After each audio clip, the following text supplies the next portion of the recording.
اگر یہ لوگ میرے ایک ہاتھ پر سورج اور ایک میں چاند رکھ دیں تو بھی میں اس خدا کی وحدانیت کا پیغام نہیں چھوڑوں گا، میں ہمیشہ انہیں اس کی طرف بلاؤں گا۔ یہ الفاظ سن کر حضرت ابو طالب آپ سرکار صلی اللہ علیہ وسلم کو اپنے قریب بلاتے ہیں اور آپ کو محبت سے پیار کرتے ہیں اور آپ کو کہتے ہیں میرے بھتیجے۔ بسم اللہ الرحمن الرحیم۔ لاکھوں کروڑوں درود و سلام آقا کریم صلی اللہ علیہ وسلم پر اور آپ کی آل پاک پر۔ السلام علیکم۔ آقا کریم رحمت عالم حضور احمد مجتبیٰ محمد مصطفیٰ صلی اللہ علیہ وسلم کو مشرکین مکہ نے کبھی سکون کا سانس نہ لینے دیا۔ اس دور میں انہوں نے اپنی استطاعت کے مطابق آپ سرکار صلی اللہ علیہ وسلم کو ہر طرح کی تکالیف پہنچائی۔ خصوصاً ابو جہل جو ہے وہ بارہا آقا کریم علیہ الصلوۃ والسلام کو دھمکاتا رہا۔ کبھی کہتا تھا کہ آپ کعبے میں نماز پڑھنے آئیں گے تو میں توبہ نعوذ باللہ آپ کو شہید کر دوں گا، آپ کے ساتھ یہ کر دوں گا، اور جو کچھ اس کے بس میں تھا اس نے وہ کیا۔ لیکن ہر مرتبہ اللہ وحدہ لا شریک نے اپنے حبیب صلی اللہ علیہ وسلم کی حفاظت خود فرمائی۔ ناظرین، ایک مرتبہ آقا کریم نماز ادا کرنے بیت اللہ شریف میں آئے۔ مشرکین مکہ کے کچھ لوگ بھی آپ کے پیچھے پیچھے ایک جلوس کی شکل میں وہاں پر آ گئے۔ ان میں سے ایک شخص کے پاس اوجھڑی سے بھری ہوئی ایک ٹوکری تھی۔ اس نے کہا کہ تم میں سے کون ہے جو اس ٹوکری کو جا کے محمد صلی اللہ علیہ وسلم کے اوپر الٹا کر دے۔ آقا کریم صلی اللہ علیہ وسلم نے نماز شروع کی۔ آپ سجدے کی حالت میں آئے تو ایک ملعون جو تھا اس موقع پہ عقبہ بن ابی معیط، اس نے کہا کہ یہ کام میں کروں گا۔ اس ملعون نے وہ ٹوکری اٹھائی اور سجدے کی حالت میں آقا کریم صلی اللہ علیہ وسلم کی پشت مبارک پر اس ٹوکری کو الٹا کر کے انڈیل دیا۔ آقا کریم سجدے کی حالت میں تھے اور آپ وہاں سے اٹھے نہیں۔ مشرکین مکہ اس کبھی فعل کو کرنے کے بعد کہکے لگاتے رہے، ہنستے رہے اور لوٹ پوٹ ہوتے رہے، اتنا کہ ایک دوسرے کے اوپر گرنے لگ گئے۔ اسی اثناء میں خاتون جنت حضرت سیدہ فاطمہ بنت محمد سلام اللہ علیہ آپ وہاں پر تشریف لے اور آپ نے اپنے والد گرامی آقا کریم سیدی رسول اللہ صلی اللہ علیہ وسلم کی پشت مبارک سے اس غلاظت کو دور کیا اور آپ نے ان بدبخت لوگوں کو وہاں پر ملامت کی۔ ناظرین، یہ ظلم صرف اس واقعے تک محدود نہ تھا۔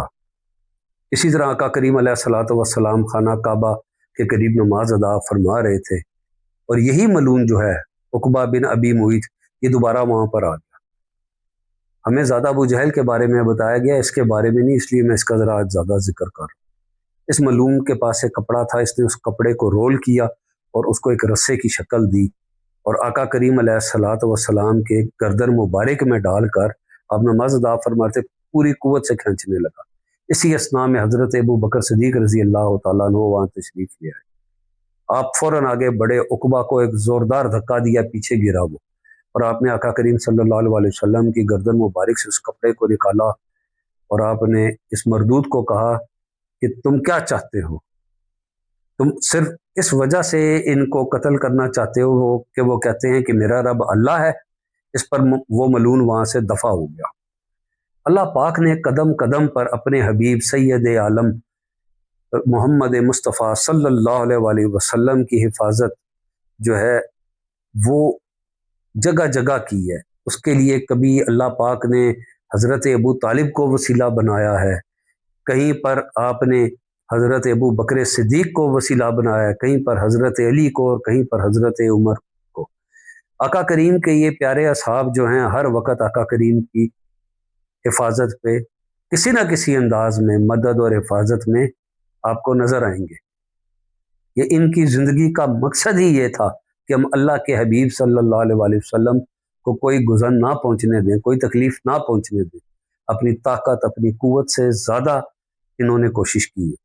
جب مشرکین مکہ سخت مخالفت اور اس دشمنی کو بڑھاتے ہوئے انہوں نے تکالیف بھی دیں، انہوں نے اذیت ناک باتیں بھی کی، تانے بھی دیے، سب کچھ کیا، اور جب انہوں نے دیکھا یہ نہیں رکتے تو وہ آقا کریم صلی اللہ علیہ وسلم کے چچا کے پاس انہوں نے ایک وفد بھیجا عرب کے سرداروں کا۔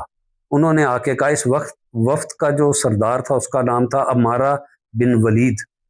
اس نے کہا ہے ابو طالب، آپ کے بھائی کا بیٹا جو ہے ہمارے دین کو، ہمارے معبودوں کو برا بھلا کہتا ہے، ہمارے آباء و اجداد کے دین سے ہمیں ہٹانے کی کوشش کرتا ہے، تو آپ اس کی ہر جگہ حمایت کرتے ہیں۔ اگر آپ نے آئندہ بھی اسی طرح سے اس کی حمایت کی تو ہم سمجھیں گے کہ آپ ہمارے خلاف ہو گئے ہیں، اور بہتر ہے کہ آپ اپنے بھتیجے کو روکیں اور اس کو ہمارے حوالے کر دیں۔ حضرت ابو طالب علیہ السلام نبی پاک صلی اللہ علیہ وسلم کی خدمت میں حاضر ہوتے ہیں اور ساری بات انہیں بتاتے ہیں۔ آقا کریم علیہ الصلوۃ والسلام ایک لمحے کے لیے خاموشی اختیار کرتے ہیں اور فرماتے ہیں، چچا جان، اگر یہ لوگ میرے ایک ہاتھ پر سورج اور ایک میں چاند رکھ دیں تو بھی میں اس خدا کی وحدانیت کا پیغام نہیں چھوڑوں گا، میں ہمیشہ انہیں اس کی طرف بلاؤں گا۔ یہ الفاظ سن کر حضرت ابو طالب آپ سرکار صلی اللہ علیہ وسلم کو اپنے قریب بلاتے ہیں اور آپ کو محبت سے پیار کرتے ہیں اور آپ کو کہتے ہیں، میرے بھتیجے تم جو چاہو کرو، میں کبھی بھی آئندہ تمہیں کبھی کسی بات سے نہیں روکوں گا۔ حضرت ابو طالب وفد کے پاس آتے ہیں اور انہیں کہہ دیتے ہیں کہ کچھ بھی ہو، میرے بھتیجے نے یہ بتا دیا اور میں اسی کی طرف ہوں۔ انہوں نے حضرت ابو طالب سے کہا کہ اگر آپ اپنے بھتیجے کو ہمارے حوالے کر دیں تو یہ بہتر ہوگا۔ حضرت ابو طالب نے جواب دیا، یہ تو بڑی عجیب اور ناممکن سی بات تم لوگوں نے کر، تم کیا چاہتے ہو کہ میں اپنے بھتیجے کو تمہارے حوالے کر دوں تاکہ تم جو چاہو اس کے ساتھ کرو؟ میں ہرگز ایسا نہیں کروں گا، میں ہمیشہ اس کی حفاظت کروں گا۔ اس پر مشرکین مکہ نے اعتراض کیا اور کہا، ابو طالب تم ہماری قوم کے اندر تفرقہ پیدا کر رہے ہو اور اپنے بھتیجے کی خاطر پوری قوم کو جو ہے ذلیل اور رسوا کر رہے۔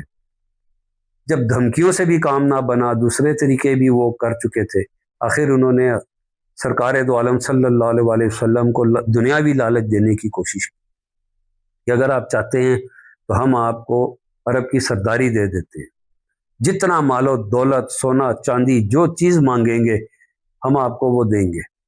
اگر آپ چاہتے ہیں کہ عرب کی حسین ترین عورت سے نکاح آپ کا کر دیا جائے تو ایک کی بجائے ہم آپ کو 10 دیں گے، آپ صرف ہمیں یہ بتا دیں آپ چاہتے کیا ہیں اور ہمارے بتوں کو برا بھلا کہنا چھوڑ دیں۔ لیکن ناظرین کرام، آقا کریم علیہ الصلوۃ والسلام کو یہ دنیاوی لالچ، سرداری اور جاہ و منصب بھلا آپ کے عزم کو کیسے متزلزل کر سکتا تھا؟ یہ تو ممکن ہی نہیں تھا۔ آپ نے فرمایا، تم کچھ بھی کہو، مجھے کچھ نہیں چاہیے، میں تمہیں صرف ایک رب کی طرف بلاتا ہوں۔ تم گواہی دے دو، اللہ وحدہ لا شریک کی عبادت کرو، اسے اپنا رب مانو اور اس دین کو قبول کر لو، اسی میں تمہاری بھلائی ہے۔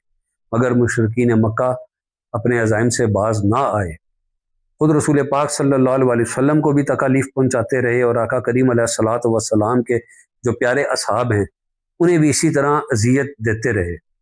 جب ظلم و ستم انتہا کو پہنچ گیا اور اہل مکہ میں ان کے درمیان میں یعنی کہ رہ کر دین پر قائم رہنا بہت مشکل ہو گیا، تو اس کے بعد ناظرین آقا کریم علیہ الصلوۃ والسلام کو ہجرت کی طرف کا حکم ہوا کہ آپ ہجرت کر جائیں۔ انشاءاللہ اگلی ویڈیو ہم اس کے اوپر بنائیں گے اور بہت جلد آپ کی خدمت میں ہجرت کا واقعہ لے کے حاضر ہوں گے۔ السلام علیکم۔